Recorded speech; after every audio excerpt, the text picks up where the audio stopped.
할렐루야.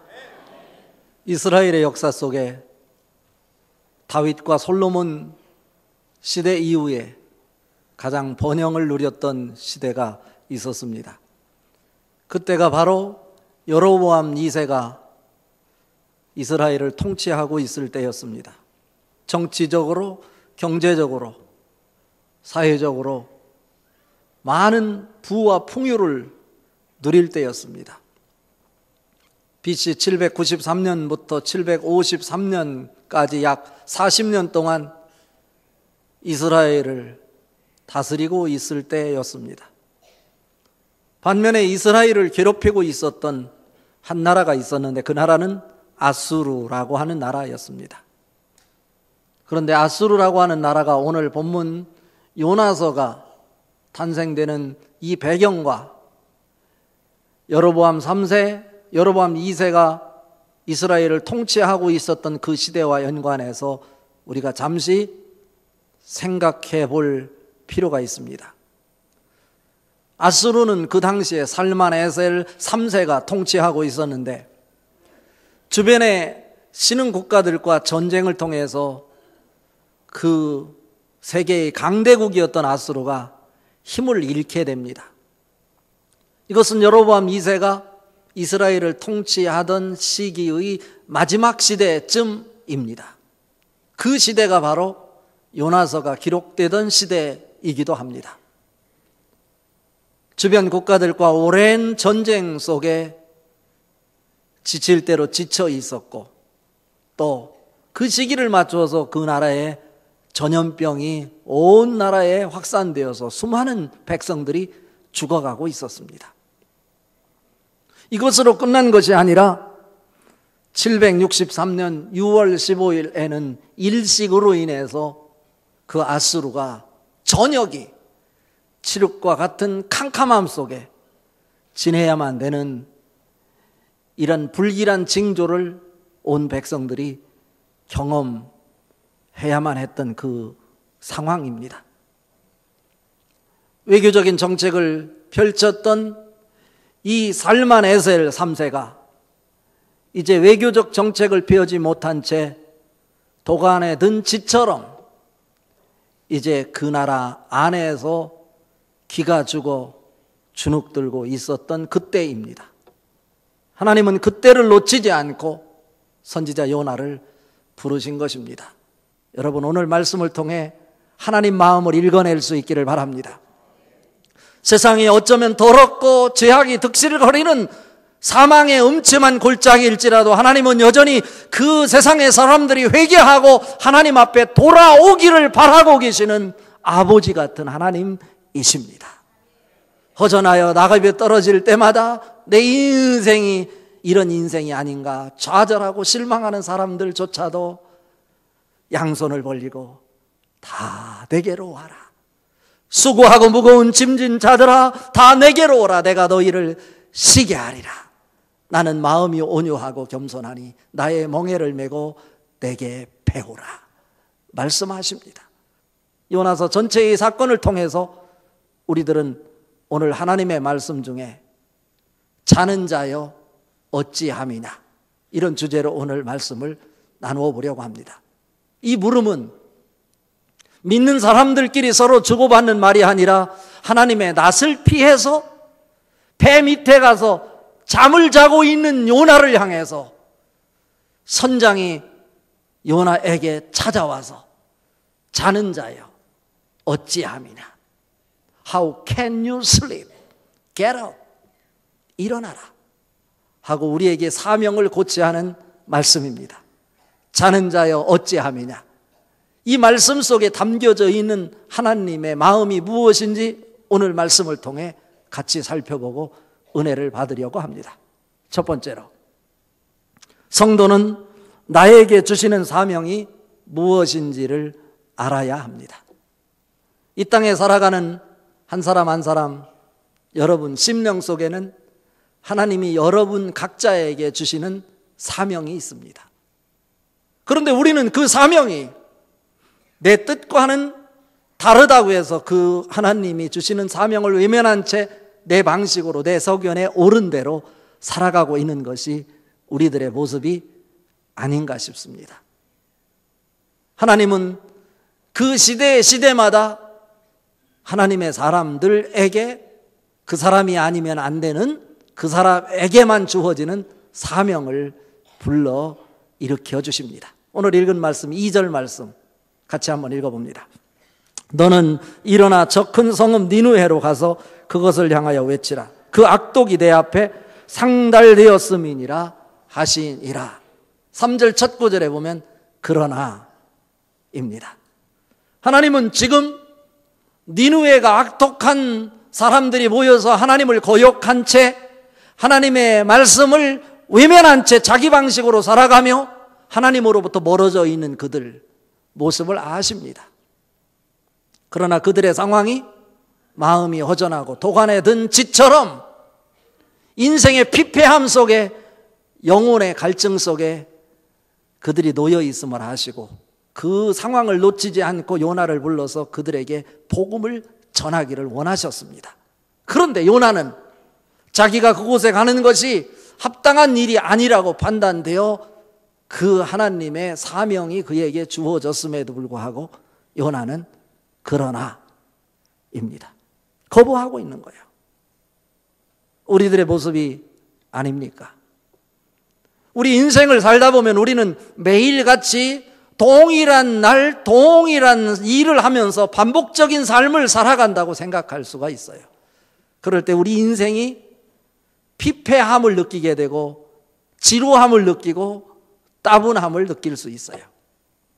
그러나 하나님의 사람은요, 하나님이 주신 사명이 있어서 동일한 날처럼 우리에게 보여질지 모르지만 이 날이 동일한 날이 아니라 하나님의 새로운 비전 속에서 하나님의 뜻을 이룰 새로운 날로 우리에게 주어졌다라고 하는 것이 보여질 때 우리에게 인생의 의미를 찾고 내가 오늘 또 살아야 되는 이유와 의미를 갖게 되는 것입니다. 그런데 그렇지 못한 채 하나님 없이 우리의 방식으로 살아가고 있는 것이 우리들의 모습이 아닌가 싶은 거예요. 그래서 요나 거꾸로 하면 어떻게 되나요? 요나. 다시 한번 더 크게 해봐요. 요나. 그게 요나가 아니고 나요. 여러분을 향해서 지금 하나님께서 여러분에게 주시는 사명이 있는데 그 사명이 내 뜻과는 다르다고 해서 나에게 힘든 일이라고 해서 내가 하기 싫은 일이라고 해서 하나님의 낯을 피해 하나님과 멀어져 가고 있는 것이 요나가 아니고 나요. 하나님은 그 시대마다 하나님의 사람들에게 사명을 주십니다. 노아에게 사람을 지으심을 한탄하시면서 하나님을 따르는 사람들, 하나님의 사람들을 구원하시기 위해 방주를 지으라고 사명을 주셨어요. 사람들이 비웃었습니다. 그리고 비아냥됐습니다. 그럼에도 불구하고 노아는 아라랏 산에 올라가서 묵묵히 하나님이 주신 사명이 그에게 보였기에 그 사명 하나 붙잡고 나무를 패고 망치를 듣고 못을 박으며 방주를 120년 동안이나 지었던 것을 우리는 잘 압니다. 아브라함은 친구들과 같이 자기 아버지의 번성하는 사업 앞에 어쩌면 세상적으로 성공한 사람으로 행복하게 살고 있었습니다. 그런데 그런 아브라함에게 어느 날 하나님의 음성이 들려졌습니다. 그 음성은 바로 아브라함을 향한 사명이었습니다. 너는 너의 친척 아버지의 집을 떠나 내가 네게 보여줄 땅으로 가라는 말씀이었어요. 가기 싫어요. 친구들과 같이 놀고 싶어요. 자기 백그라운드도 충분해요. 그런데 그곳을 버리고 하나님이 보여주는 땅으로 가라고 말씀하십니다. 그때마다 그 사람에게 사명을 주었어요. 엘리야에게는 당시에 가장 악랄했던 아합 왕에게 찾아가서 그의 잘못을 지적하고 하나님의 재앙이 임할 것을 말하라고 합니다. 베드로에게도 바울에게도 자기 생각을 가지고 소아시아 중심으로 복음을 전하고 있을 때 너가 할 일은 그것이 아니라 마게도냐, 유럽을 바라보고 그곳에 가서 복음을 전하는 것이다. 하나님의 음성이 바울에게 들려졌을 때 자기의 생각과는 전혀 달랐지만 그는 하나님의 사명이기에 많은 돈을 들여 배를 구입했고 그 배를 타고 풍랑을 만나 어려움을 겪었지만 그럼에도 불구하고 하나님의 사명을 위에서 방향을 잡고 네아폴리로 가서 마게도냐 지역의 빌립보 성에 가서 복음을 전함으로 유럽의 첫 교회를 세우게 되는 것입니다. 이것이 바로 우리 한 사람 한 사람에게 주시는 하나님의 사명일 것인데, 이 시간 내 인생 속에서 나는 의미 없는 사람이다 생각하지 말고 하나님은 한 사람도 제외됨 없이 이 땅에 태어나서 산다고 하는 이 자체, 사람으로 사는 이 자체와 이유는 어디에 있냐면 하나님의 사명 품고 이 땅에 나는 태어난 사람이다. 이 사실을 꼭 기억할 수 있기를 바랍니다. 빌립보서 2장 13절에 보면 너희 안에서 행하시는 이는 하나님이시니 자기의 기쁘신 뜻을 위하여 너희로 소원을 두고 행하게 하시나니 라고 말씀하고 있습니다. 우리는 모두 다 하나님이 여러분을 향해서 그때그때마다 주시는 사명이 있습니다.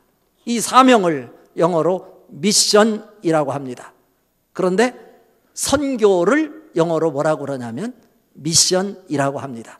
그러니까 하나님이 우리에게 주시는 기본적인 사명은 무엇이냐면 복음을 전하고 나누는 선교적 사명이다라고 하는 것입니다. 그래서 교회의 존재 이유가 선교에 있다는 것도 바로 여기에 있는 것입니다.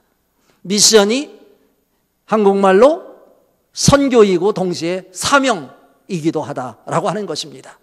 그러나 우리는 복잡하게 생각하지 말고 사명도 미션이고 선교도 미션이다. 하나님은 나에게 부여한 사명이 있을 것인데 그 사명을 오늘 들을 수 있기를 바랍니다. 볼 수 있기를 바랍니다. 붙잡을 수 있기를 바랍니다. 그래서 내가 그 사명을 위해서 살아가게 될 때 나에게 행복이 있게 된다라고 하는 말씀입니다. 사도행전 20장 24절에 보면 사도 바울은 자기가 존재해야 될 이유, 사명을 찾았어요. 나의 달려갈 길과 주 예수께 받은 사명, 곧 하나님의 은혜의 복음을 전하는 일을 마치려 하면은 나의 생명을 조금도 귀한 것으로 여기지 아니하노라고 말씀하고 있습니다. 여기서 사명이 무엇인지를 우리는 발견할 수 있어요. 사명은 목숨보다도 귀한 것을 찾았다라고 하는 의미입니다. 목숨이 귀중한 것이죠. 그러나 우리가 살아가면서 내 목숨보다 귀중한 것을 찾았으면 그것을 위해서 내 목숨을 던질 수 있는 거예요. 오늘 요나서를 통해서 우리에게 들려주시는 메시지는 바로 이것입니다. 우리 한 사람 한 사람을 향한 하나님의 사명이 있을 것인데 사명을 붙잡지 못하고 방황하는 인생이 아니라 하나님이 주신 사명을 발견하고 그 사명을 붙잡고 여러분의 인생을 사명을 위해서 던지며 사는 사람이 되라.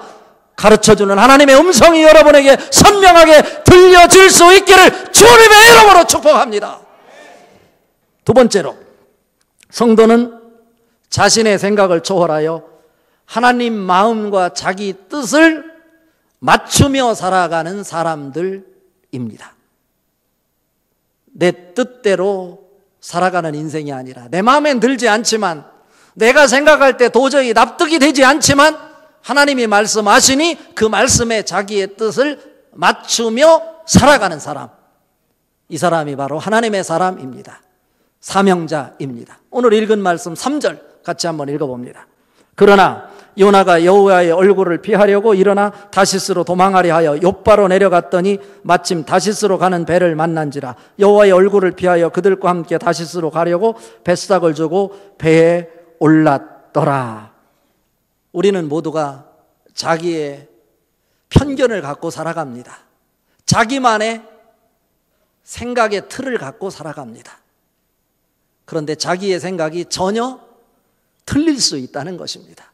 어디에 맞춰야 될까요? 하나님의 말씀에 맞춰야 됩니다. 하나님만 맞습니다. 나는 편견 속에 살아가는 것입니다.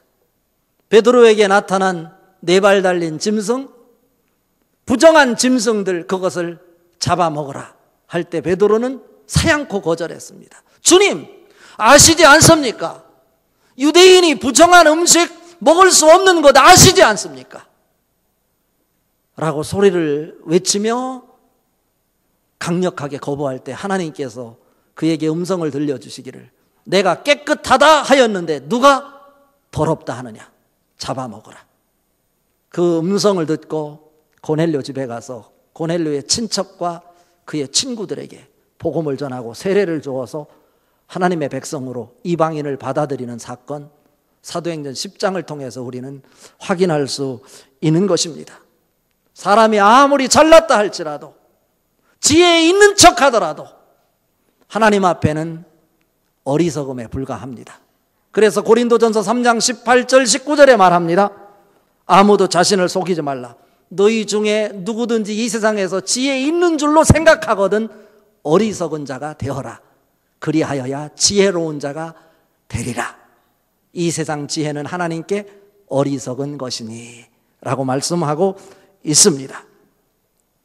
마태복음 26장에도 보면 예수님께서 십자가를 목전에 두고 너무나 괴로워서 고통스러워서 하나님 앞에 기도하는 장면이 나오잖아요. 하나님 할 수 있거든 이 고통을 나에게서 떠나게 하여 주시옵소서.